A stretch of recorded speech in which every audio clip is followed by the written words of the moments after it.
Hi guys, welcome to my YouTube channel. आज से हम सेकेंड पार्ट हमारे चैप्टर नंबर 1 का reproduction in higher plants and lower plants का जो सेकेंड टॉपिक है, मतलब हमारा 1.1 एंड 1.2 ये दोनों ये पूरे लेक्चर में कंप्लीट होने वाला है। तो आपके बुक के हिसाब से जो फर्स्ट 3 पेज है, इस तीनों पेज के बारे में आपको डिटेल में डिस्क्रिप्शन में एक एक टॉपिक को क्लियर करके मैं आपका टॉपिक लेके चलता हूँ। फर्स्ट पेज से स्टार्ट करेंगे। आपको आपकी बुक को सामने रखना है। महाराष्ट्र स्टेट बोर्ड जो 2020 का न्यू सिलेबस है, ये बुक को आप सामने रखिए। और जिन भी बच्चों ने इसके पहले वाला जो वीडियो मैंने बनाया है इंट्रोडक्शन पूरे चैप्टर का, वो नहीं देखा है तो प्लीज पहले वो देख लीजिए। वो अगर देखेंगे तो आपको पूरे चैप्टर का अच्छे से लिंक मिल जाएगा। ये आज से हम रिप्रोडक्शन का जो टॉपिक स्टार्ट कर रहे हैं, बेसिक टॉपिक जो स्टार्टिंग से आपका फर्स्ट पेज स्टार्ट कर रहा हूं मैं रिप्रोडक्शन का। तो सबसे पहले हमारे पास में टॉपिक में रिप्रोडक्शन की डिफाइन हमने कल डिस्कस किए थे। रिप्रोडक्शन मींस क्या? Formation of new one. कहां से? प्री एग्जिस्टिंग लाइफ से। तो फर्स्ट आपकी बुक में भी सेम डिफाइन दी हुई है, फॉर्मेशन और production of young one like parents के हिसाब से, पेरेंट्स के समान जेनेटिकली जो ऑफस्प्रिंग मिलता है उसको बोलेंगे आप। तो इसी के बाद में हमारे पास में रिप्रोडक्शन के ऊपर में क्वेश्चन 2 मार्क का आता है, रिप्रोडक्शन एंड इट्स सिग्निफिकेंस। तो फर्स्ट हमारे पास में रिप्रोडक्शन की डिफाइन होगी and second significance, importance of reproduction होता क्यों है और उसके क्या मेजर सिग्निफिकेंस है। तो रिप्रोडक्शन क्यों होता है? सबसे पहला सिग्निफिकेंस है कंटिन्यूएशन ऑफ स्पीशीज को कंटिन्यू कराने के लिए, ह्यूमन से ह्यूमन प्रोड्यूस होने के लिए, डॉग से डॉग, कैट से कैट, मतलब स्पीशीज को कंटिन्यू करने के लिए रिप्रोडक्शन होना जरूरी है। सेकंड है endangered species. For example tiger की अगर बात करें हम, तो टाइगर की स्पीशीज एंडेंजर्ड स्पीशीज है, बहुत कम, जो खतरे में है बोल सकते हैं आप, उनकी स्पीशीज को फिर से कंटिन्यू कराने के लिए भी रिप्रोडक्शन का इंपॉर्टेंस है। थर्ड, अगर रिप्रोडक्शन हो रहा है तो रिप्रोडक्शन अगर हो रहा है तो सिंपल आप बता सकते हैं मेल और फीमेल दोनों गैमेट्स का फ्यूजन हो रहा है। तो थर्ड वन जो आ रहा है उसमें मेल के कैरेक्टर भी एंड फीमेल के कैरेक्टर, दोनों कैरेक्टर आने वाले, जिसके कारण जो न्यू वन आ रहा है उसमें क्या आएंगे? चेंजेस, कुछ मदर के कैरेक्टर एंड कुछ फादर के कैरेक्टर, तो दोनों कैरेक्टर्स आएंगे जिसके कारण चेंजेस लीड्स टू वेरिएशन। तो आपका थर्ड जो पॉइंट है, चेंजेस के कारण वेरिएशन। एंड लास्ट वन, अगर चेंजेस हो रहे हैं, वेरिएशन हो रहा है, तो अर्थ पे क्या आ सकता है? इवोल्यूशन। तो फोर्थ हमारे पास में सिग्निफिकेंस है इवोल्यूशन। तो रिप्रोडक्शन की डिफाइन एंड इंपॉर्टेंस, ये 2 मार्क का क्वेश्चन आपके पेपर में पूछ सकता है। इसी के बाद में हमारे पास में रिप्रोडक्शन के टाइप। तो रिप्रोडक्शन के कितने टाइप है? 2 टाइप। पहला asexual reproduction, second one is sexual reproduction. Major difference क्या है सेक्सुअल और असेक्सुअल में? असेक्सुअल में गैमेट्स का फ्यूजन नहीं होता। क्यों नहीं होता? क्योंकि वहां पे सिंगल पेरेंट इन्वॉल्व है। लेकिन अगर यही बात कर रहा हूं मैं किसकी? सेक्सुअल रिप्रोडक्शन की, तो सेक्सुअल रिप्रोडक्शन में गैमेट्स का फ्यूजन होता है। Male gamete fuses with female gamete to form a diploid zygote is known as fertilisation, which occur in sexual reproduction only, not in asexual reproduction. तो ये आपको major significance और सबसे major point, differentiated point आपको याद रखना है sexual reproduction का और एसेक्सुअल रिप्रोडक्शन का। तो यहां पे हमारे पास में एसेक्सुअल रिप्रोडक्शन में आप बताएंगे does not involve fusion of gametes. Gametes का फ्यूजन नहीं होता। क्यों नहीं होता? क्योंकि यहां पे सिंगल पेरेंट इन्वॉल्व होता है। इसी के बाद में सेकंड हमारे पास में असेक्सुअल रिप्रोडक्शन में जैसा पेरेंट है वैसा ही कौन आता है? ऑफस्प्रिंग। तो मैंने आपको कल एक डिफाइन बताई थी, अगर पेरेंट्स के समान ऑफस्प्रिंग आ रहा है जेनेटिकली कंपोजिशन में, साथ में मॉर्फोलॉजिकली, जेनेटिकली मतलब genetic constitution, morphology means morphology external appearance, amoeba से अमीबा प्रोड्यूस होता है, दोनों कॉपी दिखते हैं। सिर्फ मैंने आपको बताया था एक्सेप्शन शेप का, तो शेप में थोड़ा सा एक्सेप्शन रहता है। तो यहाँ पे आपके पास में एक और चीज याद रखना है, अगर मैं बात कर रहा हूं किसकी? जेनेटिकली एंड मॉर्फोलॉजिकल कंपोजिशन, तो एसेक्सुअल रिप्रोडक्शन में ये कैसा आता है? एग्जैक्टली सिमिलर, जिसके कारण आपको मैंने एक वर्ड बताया था, ये अगर फॉर्म होता है इसको बुलाते हैं clone. Clone means identical copy formation. तो एसेक्सुअल रिप्रोडक्शन में क्या फॉर्म होते हैं? क्लोन्स। यहाँ पे आपने बता दिए एसेक्सुअल रिप्रोडक्शन में क्लोन फॉर्मेशन होता है। नेक्स्ट हमारे पास में असेक्सुअल रिप्रोडक्शन की हमको मेथड्स देखना है, तो मेथड में हमारे सिलेबस के हिसाब से मेजर 3 दिए हुए हैं।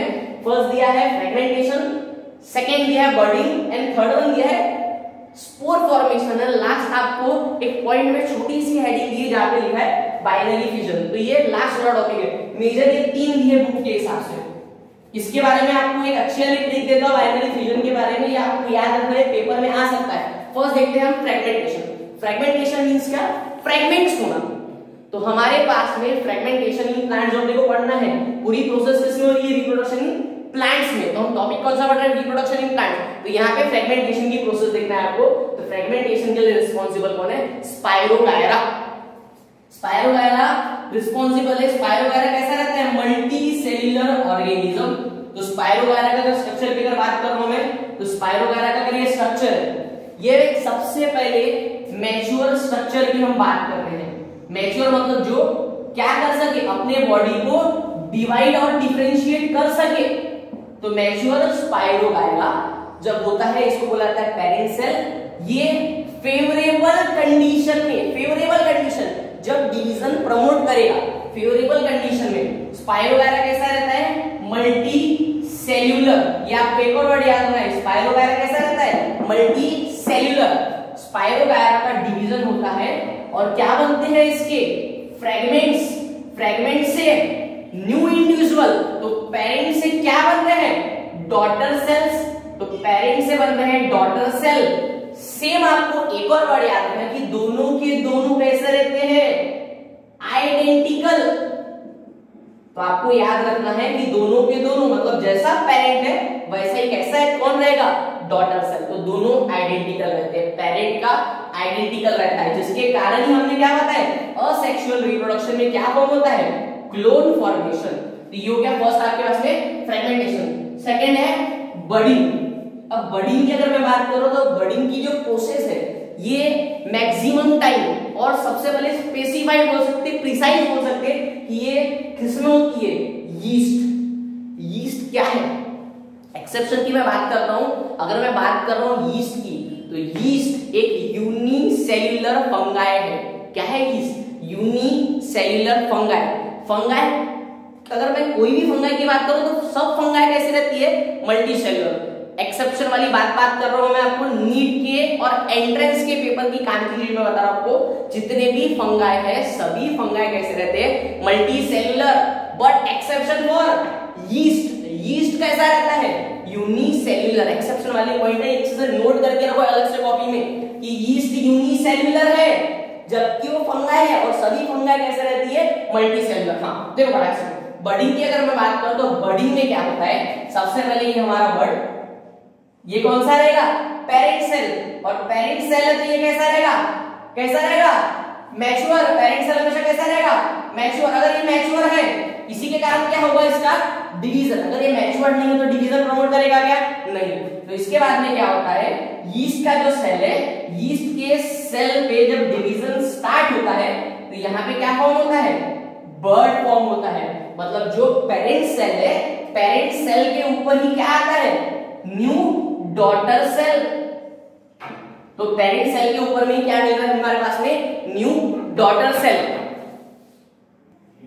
हाँ गाइस, तो यहाँ पे हमारे पास में पेरेंट सेल जो है यीस्ट, यीस्ट से क्या बन रहा है?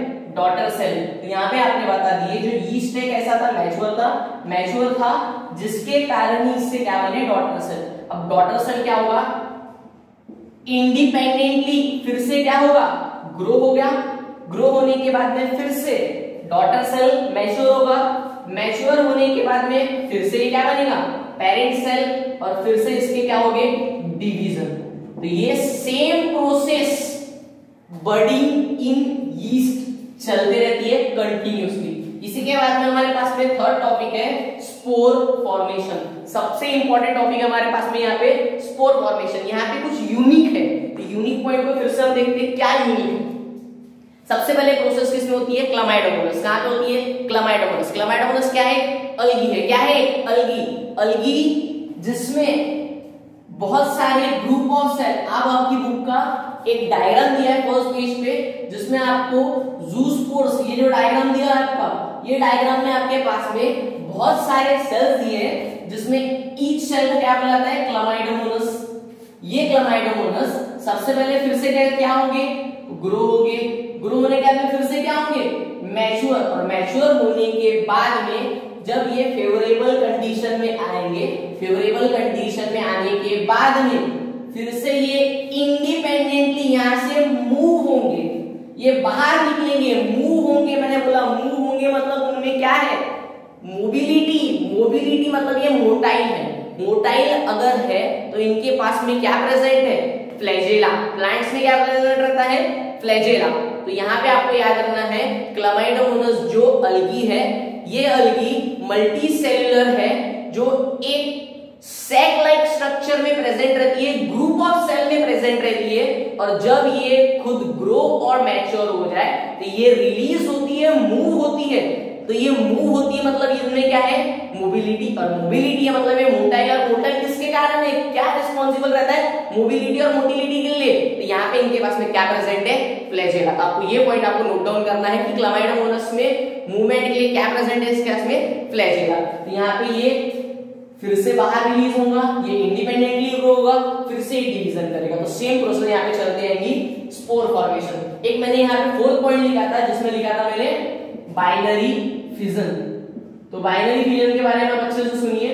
बाइनरी फिजन मतलब क्या, नाम से ही बता है, बाइनरी मतलब स्प्लिट होके कितने बनेंगे, यहाँ पे 2 बनेंगे। तो ये सबसे फेमस किसमें होती है, अमीबा में। तो binary fission occur in amoeba. साथ में एक और आपने पढ़ा है, binary fission also occur in paramecium. Binary fission also occurs in euglena. तो इन तीनों में कौन सी प्रोसेस होती है, बाइनरी फिजन। तो सबसे पहले देख लेते हैं हम बाइनरी फिजन मींस क्या है। ये हमारे पास में अमीबा। अमीबा क्या रहता है, यूनिसेलुलर ऑर्गेनिज्म। यहाँ पे हमने बता दी है अमीबा। अमीबा के पास में खुद का वेल डिफाइंड शेप नहीं रहता। तो यहाँ पे क्या होगा, सबसे पहले amoeba grow, mature, then convert into parent cell. जब ये पेरेंट सेल बन जाएगा तो ये क्या है, कौन सी प्रोसेस में आएगा, डिवीजन। और डिवीजन होने के बाद में बाइनरी फिजन के कारण कितने बनते हैं, 2 डॉटर सेल। दोनों के पास में एक न्यूक्लियाई प्रेजेंट है, साथ में साइटोप्लाज्म है एंड आउटर मोस्ट कवरिंग है। लेकिन इनका दोनों का शेप क्या करता है, वेरी करता है। ये आपके पास में पॉइंट याद रखना। एक मैं ट्रिक बता रहा हूं जो एंट्रेंस के लिए बहुत काम की है, एंट्रेंस के लिए फिर से काम की है, आपको याद रखना है। अमीबा हमेशा सिंपल बाइनरी फिजन करता है, सिंपल बाइनरी फिजन। पैरामोशियम, अच्छे से सुनिए, पैरामोशियम जो स्लीपर लाइक शेप, चप्पल लाइक शेप रहता है, पैरामोशियम हमेशा करता है transverse binary fission. Note down करिए, एंट्रेंस के लिए बहुत काम किए। लास्ट है हमारे पास में यूग्लिना। तो यूग्लिना हमेशा क्या करता है, लॉन्जिट्यूडिनल बाइनरी फिजन। तो आप बोल रहे हैं सर आपको एकदम से याद कैसे, तो इसके लिए ट्रिक आप याद रखेंगे। आपके पास में एक चीज है, फटाफट याद रखो फटाफट। एक दिन क्या हुआ था एशिया में, यहाँ पे एशिया में पीटी कंपटीशन थी, पीटी कंपटीशन। एशिया में पीटी कंपटीशन थी, कहाँ पे, एशिया में पीटी कंपटीशन थी। और पीटी कंपटीशन को होस्ट करने के लिए कौन आने वाले थी, इलियाना डिसूजा। इलियाना वहां पे होस्ट करने वाली थी। क्या बताया मैंने, एशिया में कौन सी कंपटीशन थी, पीटी कंपटीशन। एशिया में पीटी कंपटीशन होस्ट करने के लिए कौन आने वाली थी, इलियाना। खत्म हो गया हमारा काम, फटाफट देखते चलो। Amoeba simple binary fission, paramecium transverse binary fission and last one क्या है, यूग्लिना लॉन्जिट्यूडिनल बाइनरी फिजन। फिर से रिकॉल करो फटाफट। फर्स्ट मैंने आपको बताया amoeba simple binary fission, paramecium transverse binary fission and euglena longitudinal binary fission. हाँ गाइस, तो यहाँ पे हमारे पास में नेक्स्ट टॉपिक है वेजिटेटिव रिप्रोडक्शन। आपके टेक्स्ट बुक का 2nd पेज नंबर पे टॉपिक दिया हुआ है हमारे पास में वेजिटेटिव रिप्रोडक्शन। वेजिटेटिव रिप्रोडक्शन के बारे में अगर मैं बात करूं तो वेजिटेटिव रिप्रोडक्शन मींस क्या है, इसकी डिफाइन क्या अच्छे से आप नोट डाउन करें। वेजिटेटिव रिप्रोडक्शन में क्या करते हैं, रिप्रोडक्शन की प्रोसेस है, फिर से reproduction with the help of, आप नोट डाउन कर सकते हैं, reproduction with the help of vegetative part like stem root, leaves etcetera. तो आपने ये सिंबल से डिफाइन नोट डाउन किए, reproduction with the help of vegetative part like root, stem, leaves etcetera is known as vegetative propagation. सबसे पहले मैं आपको एक बात बता दूं कि ये नेचुरल प्रोसेस नहीं है। ये कैसी प्रोसेस है? ये आर्टिफिशियल प्रोसेस है। अब ये आर्टिफिशियल अगर प्रोसेस है तो सबसे पहले आपके पास में एक पॉइंट आया होगा, आर्टिफिशियल मींस क्या? ह्यूमन के थ्रू प्रोसेस कराई जाने वाली। अब ह्यूमंस अगर कोई प्रोसेस करा रहा है तो क्यों कराता होगा? आपके पास में सबसे पहला एडवांटेज आपको पता होना चाहिए कि ह्यूमन का वेलफेयर है वहां पे, मतलब एडवांटेजेस जो मिलने वाले हैं ह्यूमंस को वो ज्यादा क्वांटिटी में मिलने वाले हैं। तो फर्स्ट आपके पास में एडवांटेज ये है कि वेजिटेटिव प्रोपेगेशन की हेल्प से आप जो न्यू प्रोड्यूस करने वाले हैं, एग्जैक्टली आइडेंटिकल जो क्लोन बनाने वाले हैं, वो आपको कैसा मिलता है? सुपीरियर क्वालिटी का। तो मींस आपको सुपीरियर क्वालिटी का ऑफरिंग मिलता है, न्यू प्लांट मिलता है। तो पहला मेजर एडवांटेज। दूसरा, वेजिटेटिव रिप्रोडक्शन और प्रोपेगेशन से आपका जो मेथड है ये इजी मेथड और cheaper method, second advantage. Third आपको मेजर एडवांटेज याद रखना है कि आप फ्रेश स्टॉक को प्रोड्यूस कर सकते हैं। आपको जो स्टॉक प्रोड्यूस करना है, एग्जांपल रोज प्रोड्यूस करना है तो आप रोज को प्रोड्यूस करा सकते हो। सेकंड एग्जांपल, आप पाइनएप्पल को अगर प्रोड्यूस करना है तो आप पाइनएप्पल को प्रोड्यूस करा सकते हो। तो आपको जो फ्रेश स्टॉक प्रोड्यूस करना है मार्केट की डिमांड के हिसाब से, तो आप ये मेथड से आप इजीली कर सकते हैं। Third advantage. एंड फोर्थ है डिजायर्ड वैरायटीज। कौन सी वैरायटी चाहिए, कौन से स्पीशीज की वैरायटी चाहिए, वो सब आप क्या कर सकते हैं? वेजिटेटिव रिप्रोडक्शन की हेल्प से आप यूज कर सकते हैं। आपके पास में आपको चार एडवांटेज बता दिए। First, easy and cheaper. Second, आपने बताया ह्यूमन का कौन सी क्वालिटी मिलती है? Superior quality. थर्ड, जो आपका स्टॉक है वो स्टॉक कैसा मिलने वाला है आपको? Fresh stock. एंड थर्ड के बाद में फोर्थ पॉइंट हमारे पास में डिजायर्ड वैरायटी, जो वैरायटी आपको चाहिए वो वैरायटी आपको मिलेगी। तो यहाँ तक हमारे पास में फिर से एडवांटेजेस है किसके? Vegetative reproduction. तो यहाँ पे हमारे पास में एग्जैक्टली ये प्रोसेस होती कैसे है ये डिस्कस करेंगे। आपको सबसे पहले समझ गया डिफाइन मींस क्या है? वेजिटेटिव रिप्रोडक्शन मींस क्या? Reproduction with the help of vegetative part like root, stem, leaf etcetera is known as vegetative reproduction. अब वेजिटेटिव रिप्रोडक्शन आर्टिफिशियल प्रोसेस है, तो आर्टिफिशियल प्रोसेस होने के कारण आपने क्या बताया, इसको ह्यूमन को क्या होगा? बेनिफिट। तो पहला बेनिफिट क्या है कि उसको डिजायर्ड क्वालिटी मिलती है।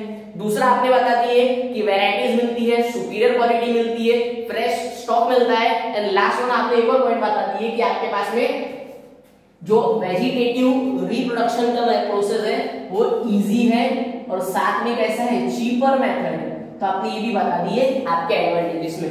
नेक्स्ट है हमारे पास में आर्टिफिशियल वेजिटेटिव रिप्रोडक्शन होता कैसे है, उसके स्टेप्स। तो आपके पास में 3 स्टेप दी हुई है। First is cutting, second one is grafting and last one is tissue culture technique. Tissue culture technique. आपको मैं सबसे पहले एक इंट्रोडक्शन देता हूं, आपको एक एग्जांपल के हिसाब से क्लियर करता हूं, उसके बाद में प्रोसेस आपको इजीली याद हो जाएगी। सिर्फ पहले फोकस करो मेरे एडवांटेजेस या तो एग्जांपल के ऊपर में, अच्छे से फोकस फॉर एग्जांपल। सबसे पहले मैं बात करता हूं कि हमारे नागपुर में जो टी है, चाय पत्ती के जो बागान है वो अच्छे नहीं है, सभी को पता है। सबसे अच्छे कहां मिलते हैं?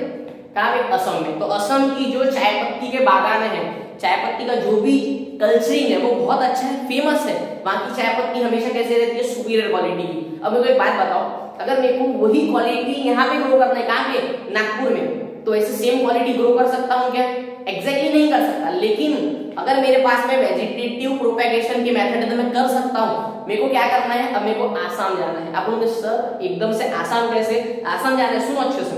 उसके बाद में क्या करना है? सबसे पहले आप सभी को पता है कि प्लांट्स के पास में मेरिस्टेमेटिक टिश्यू रहते हैं। कौन से tissue? Meristematic. Meristematic tissue means क्या? प्लांट्स के पास में सेल्यूलर टोटिपोटेंसी वाले जो सेल है उसको बोला जाता है meristematic tissue. Meristematic tissue means ऐसे सेल जो डिवाइड एंड डिफरेंशिएट होते हैं, जिसमें एबिलिटी है divide and differentiate into new one. ऐसे वाले प्लांट्स के साथ में जो सेल रहते हैं उसको बोला जाता है मेरिस्टेमेटिक सेल, और इसकी डिफाइन को बोला जाता है cellular totipotency. The ability of a plant to divide and differentiate into new is known as cellular totipotency with the help of meristematic tissue। तो ये मेरिस्टेमेटिक टिश्यू किसमें प्रेजेंट होंगे? प्लांट में। तो हमको क्या करना है? हमको कहाँ जाना है? असम। आप जैसे असम गए, आप इतना बड़ा ट्री तो ना लेके आएंगे पूरा ट्रक में बांध के, नहीं, आपको क्या करना है, वहां पे जाना है, जाकर वहां पे जो ट्री के पास में कौन से सेल, मेरिस्टेमेटिक सेल जो रिस्पॉन्सिबल रहते हैं फिर से डिवाइड एंड डिफरेंशिएट, तो मेरिस्टेम सेल को कट करना है, और कट करके आपको इतना बड़ा ट्री लेके आना है, आपको कट करके उतना पार्ट वापस कहां लेके आना है, नागपुर में। और आपके पास में नागपुर में भी क्या है, हमारे पास में नागपुर में ट्री है, तो वहां पे जो ट्री है, अभी हमारा ट्री नागपुर वाला, ठीक है, नागपुर वाला ट्री है, और ये हमने कहां से लेके आ गए, असम से लेके आ गए ट्री। हाँ, नागपुर वाला रूटेड रहेगा। रूटेड मीन्स क्या, रूटेड मीन्स जो ग्रो हो रहा है, कहां पे, नागपुर में। आपने ये कहां से लेके आ गए, असम से, तो ये रूटेड था, लेकिन आपने उसको कट करके कौन सा वाला पार्ट लेके आए, मेरिस्टेमेटिक एक्टिविटी वाला पार्ट आपने लेके आ गए, कहां पे, नागपुर में। इसके बाद में आपका जो फर्स्ट प्रोसेस था, फर्स्ट प्रोसेस कटिंग कंप्लीट होता है। तो कटिंग मीन्स क्या, सिंपल, आपको दूसरा प्लांट का एक पार्ट लेके आना है और पार्ट को कट करना है, लेकिन उसके पास में आप याद रखेंगे क्या रहना चाहिए, मेरिस्टेमेटिक एक्टिविटी, तो आपने ये लेके आना है। इसी के बाद में कटिंग हो गया। कटिंग होने के बाद में आपके पास में सेकेंड टेक्निक क्या है, ग्राफ्टिंग। अब ग्राफ्टिंग में आपको क्या करना है, दो अलग अलग प्लांट के, सुनो अच्छे से डिफाइन, दो अलग अलग प्लांट को एक साथ लेकर उसको सिंगल फॉर्म करना है। आप लोगों ने सर कैसे, सुनो अच्छे से। आपका ये फर्स्ट स्टेप हो गया कटिंग। कटिंग के बाद में हमारे पास में सेकेंड है ग्राफ्टिंग। तो ग्राफ्टिंग में क्या करो, अच्छे से सुनो। ग्राफ्टिंग मीन्स क्या, it is a technique of plant of two different part. It is a technique of plant of two different plant part unite to form a single plant. Technique of joining two different plant part to unite to form a single plant is known as grafting. Means आपको ये दोनों plant के part को क्या करना है, unite करना है, और यूनाइट करने के बाद में कैसा बनना चाहिए, वो सिंगल प्लांट। तो ये कैसे किया जाएगा, आपको याद रखना है, रूटेड प्लांट वैसा ही रहेगा, रूटेड प्लांट वैसा ही रहेगा, और ये वाला जो पार्ट है आपका, ये वाला पार्ट मतलब कहां से लेके आएगा, असम से। आपको क्या करना है, इसके ऊपर में इसको फिक्स करना है। तो आपको यहाँ पे एक शेप बनता है, आपको वैसे ये वी शेप दिखता होगा, लेकिन इसको टी शेप बोला जाता है। इसके बाद में आपने क्या किए, ये पार्ट को इतना कट कर लिए, ये कटिंग यहाँ पे हो गई। अब आपको दिख रहा होगा ये वाला पार्ट कहाँ फिक्स होगा, यहाँ पे, तो आपने ये वाले पार्ट के साथ में इसको फिक्स कर लिए। अब ये देखिए, ये कहाँ का, नागपुर का, और ये कहाँ का, असम का। ये दो अलग अलग प्लांट को, दो अलग अलग प्लांट के पार्ट को आपने क्या कर लिए, ज्वाइन कर लिए, और ये कैसा हो गया, सिंगल। और इसके पास में भी क्या है, मेरिस्टेमेटिक सेल, जिसके कारण आपने यहाँ पे थ्रेडिंग कर ली, जिसके बाद में क्या होगा, रूटेड प्लांट में क्या जाएंगे, न्यूट्रिएंट्स। अभी अगर न्यूट्रिएंट्स जा रहे हैं तो ये फिर से क्या होगा, ग्रो होगा। तो यहाँ पे फिर से क्या होगे, बर्ड फॉर्मेशन। तो यहाँ पे फिर से क्या होगा, बर्ड फॉर्मेशन। तो आपने क्या बता दिया, ग्राफ्टिंग क्या है, ग्राफ्टिंग की डिफाइन क्या है, the technique of joining two different plant part unite to form a single plant is known as grafting. Last हमारे पास में प्रोसेस है जिसको बोला जाता है टिश्यू कल्चर। एक और पॉइंट छूट गया हमारे पास में, एक पॉइंट फटाक से देख लीजिए। जो हमारे पास में नीचे वाला पार्ट रहता है, नीचे वाला पार्ट मतलब कौन सा, जो रूटेड वाला है, इसको बोला जाता है स्टॉक। और इसके ऊपर में जो प्लांट रहता है, प्लांट का पार्ट रहता है, इसको बोला जाता है सियोन। स्टॉक जो नीचे वाला रूटेड वाला है, एंड ऊपर वाले को बोला जाता है सियोन। तो ये हमारे पास में दो प्रोसेस हो गई, first cutting, other one is grafting, and last process हमारे पास में third one tissue culture technique. तो टिश्यू कल्चर टेक्निक मींस ही क्या है, जो हमने यहाँ पे किए, टिश्यू, ये हमने स्टेम लिए, दो स्टेम को आपने ज्वाइन किए, तो ये क्या किया आपने, टिश्यू को आइसोलेट किए, तो टिश्यू कल्चरिंग किया आपने। टिश्यू कल्चरिंग के कारण क्या हुआ, एक टिश्यू से दूसरा टिश्यू बन रहा है, दूसरे टिश्यू से तीसरा टिश्यू, तो यहाँ पे क्या होता है, टिश्यू कल्चर टेक्निक, जिसके कारण न्यू ट्री फॉर्म होते जा रहे हैं, जिसके कारण आप डिफाइन देते हैं प्रोसेस को माइक्रो प्रोपेगेशन। तो माइक्रो प्रोपेगेशन मींस क्या, formation of new one with the help of meristematic cells is known as micro propagation. तो यहां तक के हमारे पास में हमारा ये सेकंड टॉपिक दिया है वेजिटेटिव प्रोपेगेशन। इसी के बाद में हम स्टार्ट करने जा रहे हैं हमारा 1.2। फर्स्ट टॉपिक हमारा कंप्लीट हो गया 1.1 सेक्सुअल मींस हमारा असेक्सुअल रिप्रोडक्शन। 1.2 हम स्टार्ट करने जा रहे हैं जिसका नाम है सेक्सुअल रिप्रोडक्शन। तो फटाक से देखते हैं हम सेक्सुअल रिप्रोडक्शन। मैं आपको 1 सेकंड का टाइम देता हूं, फटाक से क्लिक कर लीजिए आप अच्छे से फोटो को, आप इसको पॉज करके फोटो क्लिक कर लीजिए, इतना आप हमेशा अपने पास में लिख के रखिए। सेकंड टॉपिक स्टार्ट कर रहे हैं हम सेक्सुअल रिप्रोडक्शन। तो सेक्सुअल रिप्रोडक्शन के बारे में देखते हैं हम अभी। हाँ गाइस, तो यहाँ पे हमारे पास में सेकंड टॉपिक है सेक्सुअल रिप्रोडक्शन। तो यहाँ पे सेकंड टॉपिक में देख रहे हैं हम सेक्सुअल रिप्रोडक्शन के बारे में, जिसमें हमारे पास में सबसे पहले हमको एक और चीज पता है।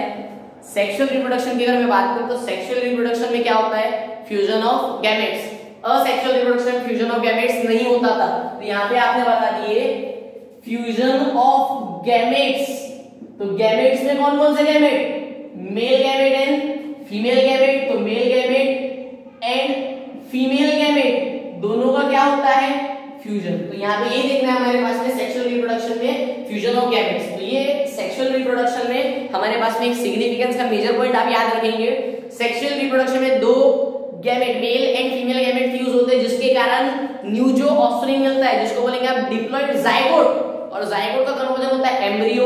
एम्ब्रियो से पूरे नरिशमेंट स्टेज पूरी आने वाली है। तो यहाँ पे आपको याद रखना है कि वो बॉडी में क्या आने वाले चेंजेस मींस वेरिएशन के कारण क्या हो सकता है यहाँ पे, इवोल्यूशन। तो सेक्सुअल रिप्रोडक्शन इवोल्यूशन को सपोर्ट करता है, तो ये पॉइंट आपको याद रखना है। सेक्सुअल रिप्रोडक्शन के कारण क्या आते हैं, चेंजेस और वेरिएशंस आते हैं। इसी के बाद में सेक्सुअल रिप्रोडक्शन में जेनेटिकली आइडेंटिकल क्लोन नहीं बनेंगे, जेनेटिकल भी क्या आते हैं, वेरिएशंस। ये भी पॉइंट आपको याद रखना है। मतलब यहाँ पे क्लोन फॉर्मेशन नहीं होता है, क्लोन फॉर्मेशन कहाँ पे होता है, असेक्सुअल रिप्रोडक्शन। इसी के बाद में सेक्सुअल रिप्रोडक्शन की बात कर रहे हैं मेल और फीमेल के लिए, तो प्लांट्स में सेक्सुअल रिप्रोडक्शन के लिए हेल्पफुल कौन रहता है, फ्लावर। इसका जो फर्स्ट लेक्चर जिसने अटेंड किया है ये चैप्टर के पहले, मतलब ये लेक्चर के पहले एक और लेक्चर दिया गया इंट्रोडक्शन, वहां पे मैंने आपको फ्लावर के बारे में थोड़ा इंट्रो दिया हुआ है। तो फ्लावर के पास में मेल एंड फीमेल दोनों पार्ट प्रेजेंट रहते हैं, जिसके कारण आप क्या बोल सकते हैं कि प्लांट्स में सेक्सुअल रिप्रोडक्शन के लिए रिस्पॉन्सिबल कौन रहते हैं, फ्लावर। तो फ्लावर की अगर बात करो तो फ्लावर में दो पार्ट है, मेल पार्ट फीमेल पार्ट। मैंने आपको बताया था मॉर्निंग को क्या बोलते हैं आप, सुबह में क्या, मॉर्निंग का एक वर्ड यूज किया था एएम को आप तैयार होके किसको मिलने जाते हो, किसको बताओ फटाफट। मॉर्निंग में आप मस्त तैयार होके किसको मिलने जाते, गुड फ्रेंड। सोच बदलो थोड़ी सी, गुड फ्रेंड है वो, पढ़ाई की उम्र है अभी अपनी, ठीक है, ज्यादा फोकस मत करो।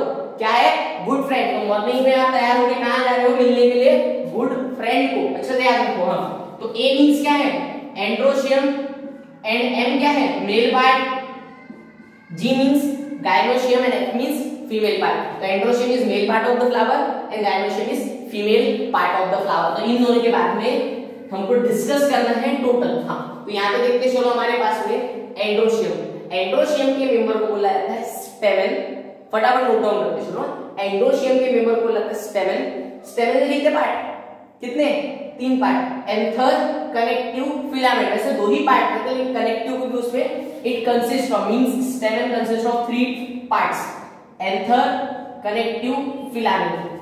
सेकंड है हमारे पास में गायनोशियम के मेंबर को बोला जाता है कार्पेल के 3 part, first stigma, style and third है ओवरी। वैसे ही स्टेमेन में भी क्या, एंथर, कनेक्टिव, फिलामेंट, ये 2 मेजर पार्ट है। इसके बाद में आपको सबसे नीचे में 2 पॉइंट दिख रहे होंगे, एक है पेडिसल, एक है थैलेमस। तो इसके बारे में अच्छे से सुन के रखो आप। पेडिसिल मींस अगर आपको बात करूं मैं गेंदे का फ्लावर, उसमें आपके नीचे में पकड़ने के लिए पार्ट रहता है, मतलब पेडिसिल प्रेजेंट है। अगर पेडिसिल प्रेजेंट है तो प्लांट को और फ्लावर को बोला जाता है पेडिसिलेट। अगर पेडिसिल एब्सेंट है, if the pedicel is present then the flower is known as pedicellate. If the pedicel is absent then the flower is known as sessile flower. ये भी डिफरेंस याद करेंगे आप एंट्रेंस के एग्जाम से। Pedicel present है तो पेडिसिलेट, पेडिसिल एब्सेंट है तो सेसाइल फ्लावर। इसी के ऊपर में एक पार्ट रहता है जिसको बोला जाता है थैलेमस। थैलेमस मींस क्या? The upper part of pedicel, the uppermost part या the uppermost swollen tip of pedicel।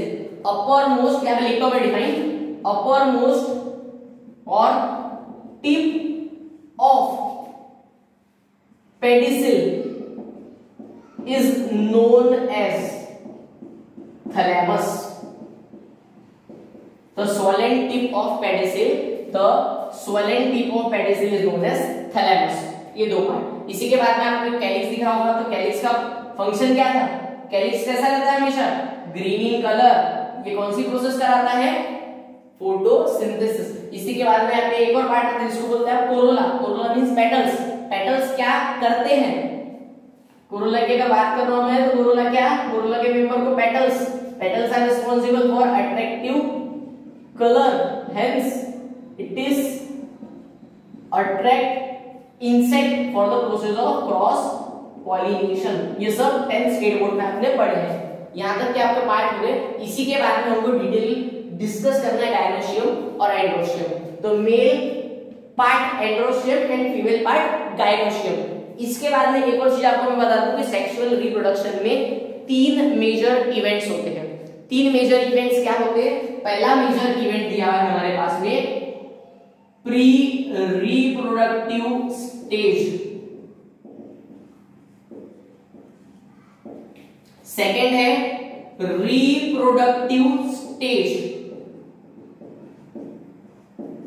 And third one is post reproductive stage. ये 3 स्टेज होती है प्लांट्स में और फ्लावर्स में रिप्रोडक्शन के लिए। तो प्री रिप्रोडक्टिव मींस कौन सी? जो डेवलपमेंट स्टेज है। जब वो डेवलप हो चुकी है, जुवेनाइल स्टेज मतलब प्यूबर्टी स्टेज में आ चुकी है, तब बोलेंगे आप रिप्रोडक्टिव स्टेज। एंड लास्ट है रिप्रोडक्शन होने के बाद में कौन सी? Post reproductive stage. तो रिप्रोडक्टिव स्टेज में क्या होने वाला है? रिप्रोडक्टिव स्टेज में पॉलिनेशन। पॉलिनेशन के बाद में मैं यहाँ पे शॉर्ट में लिखते चल रहा हूँ, ये सीक्वेंस आपको बुक में पूरा मिल जाएगा। सबसे पहले क्या होता है? पॉलिनेशन। पॉलिनेशन मींस मैंने कल ही आपको पता है इसके पहले वाले लेक्चर में, the process in which transfer of pollen grain from anther to stigma is known as pollination. Pollination होने के बाद में क्या होगा? फर्टिलाइजेशन। फर्टिलाइजेशन के बाद में एम्ब्रियो डेवलपमेंट। एम्ब्रियो के बाद में क्या होगा? Nourishment stage, nutrition and nourishment stage and last development. फिर उसके बाद में क्या होगा? Growth and maturation. जो ये स्टेजेस डेवलपमेंट स्टेज में होने वाली है। तो यहां तक के हमारे पास में याद हुआ है सेक्सुअल रिप्रोडक्शन के बारे में। इसके बाद में हम एक एक टॉपिक को डिटेल में स्टेज में कंक्लूड करके मींस किसको? हमको एंड्रोशियम एंड गायनोशियम इन दोनों को सेपरेट पढ़ना है। मींस टॉपिक कौन सा है? Microsporogenesis and megasporogenesis. तो माइक्रोस्पोरोजेनेसिस एंड मेगास्पोरोजेनेसिस इन दोनों टॉपिक को आपको डिस्क्रिप्टिव देखना है। तो माइक्रोस्पोरोजेनेसिस मींस कौन सा आला? मेल की female? Male part. And megasporogenesis means कौन सा आला? Female part. तो मेगास्पोरोजेनेसिस मतलब कौन सा? Female part. हाँ गाइस, तो इसके बाद में हमारे पास में जो नेक्स्ट सेशन का लेक्चर बनने वाला है वो किसके ऊपर बनने वाला है? एंथर का स्ट्रक्चर और एंथर का TS, transfer section of anther. आप सभी को बता रहा हूं मैं, अगर आपने वो लेक्चर मिस किया मतलब इसके बाद मतलब जो कल का लेक्चर है, कल के लेक्चर को अगर मिस करेंगे आप तो आपको पूरा जो